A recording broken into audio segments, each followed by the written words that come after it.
What is going on, everybody? Opinionator Hammer here, and welcome back to another match preview on my channel. This time we are home to Everton, our bogey team, as many of you probably may know.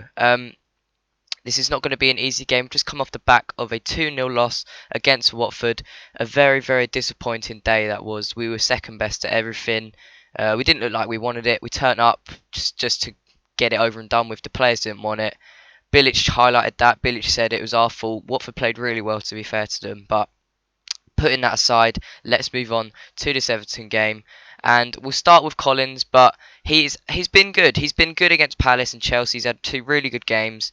Then he went off again against Watford and got himself a red card, a stupid rash challenge, which is argued whether it could have been a red or not. But at the end of the day, you can't make them tackles right under the rest nose, and he went, so he'll be out for the next 3 games, so he won't even be available for the game. And moving on to Andy Carroll, comes back, getting back into match fitness, comes on against Chelsea, scores a winner. Everyone's praising him. Oh, he looks brilliant, great for him, great for him. And then doesn't show up against Watford, and now everyone's hating on him. Oh, get him out, get him out. But he's still getting to match fitness. You've got to realise he can't be rushed back into this. Just give him a few games at a time to get back into it, and he'll be back to his best. He had one off game against Watford, but no one played well, and we isolated him up front, really. We didn't support him enough as we should have done.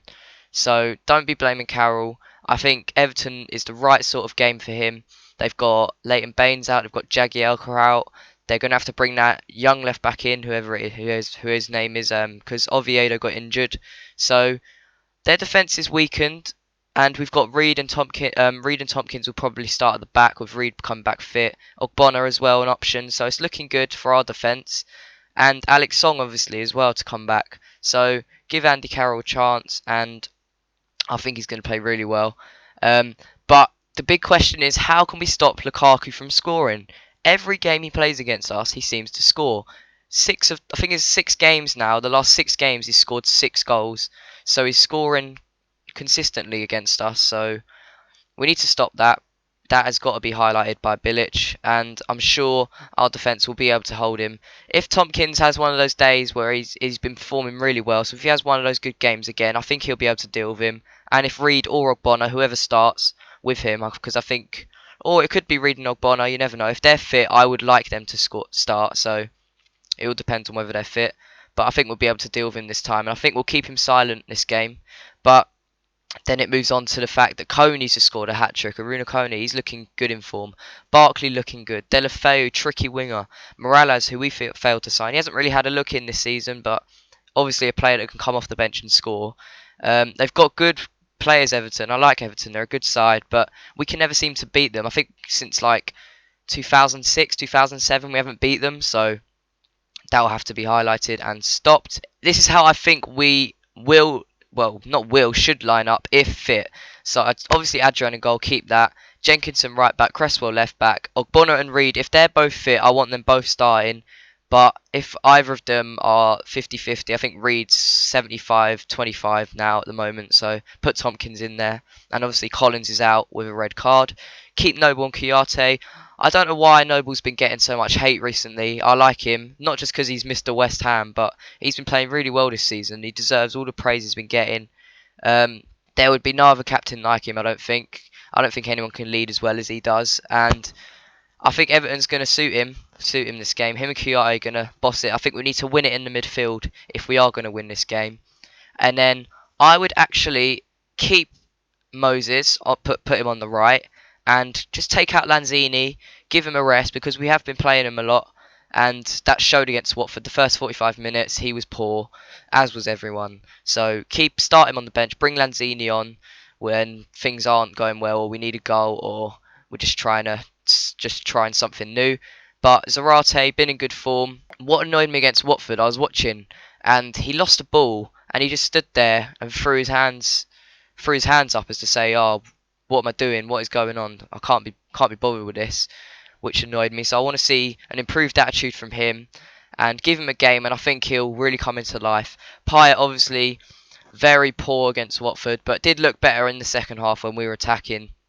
He was the only one that looked like creating something. But yeah, he'll be good. He'll be the main key thing we need to unlock Everton and their defence. So the play's going to have to go through him, keep him in the middle, and get those wide players supporting Carroll up front. I think we'll start with Carroll up front because Sacco is obviously injured for the next couple of weeks, so he's not going to be available.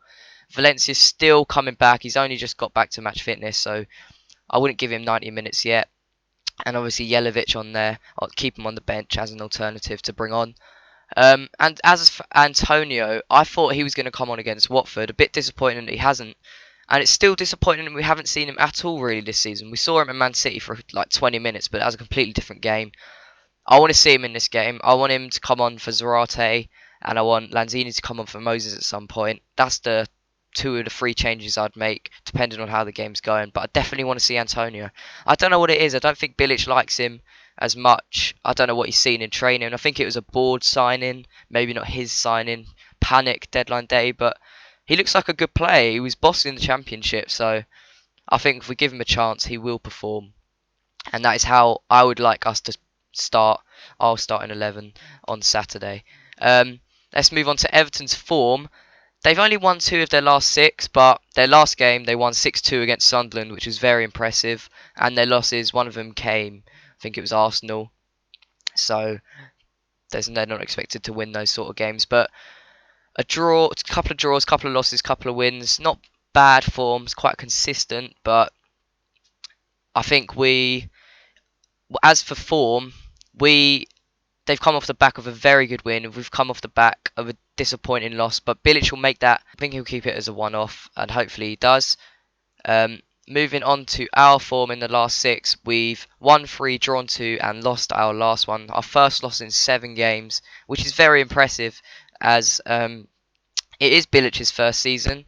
He's just brought in few players that have first-time experience in the Premier League, so he needs time to gel, needs players to get settled. But it's looking really good this season, so don't worry too much about the form for how this is going to impact this game. But as for my prediction, I'm going to say 2-1 to us. I don't think Lukaku will score. I think it will be someone else. I think we'll go 1-0 up, 1-0, and win it 2-1, just like the pattern of the Chelsea game went. So hopefully we will look forward to another 3 points and another win under Bilic. Come on, you Irons.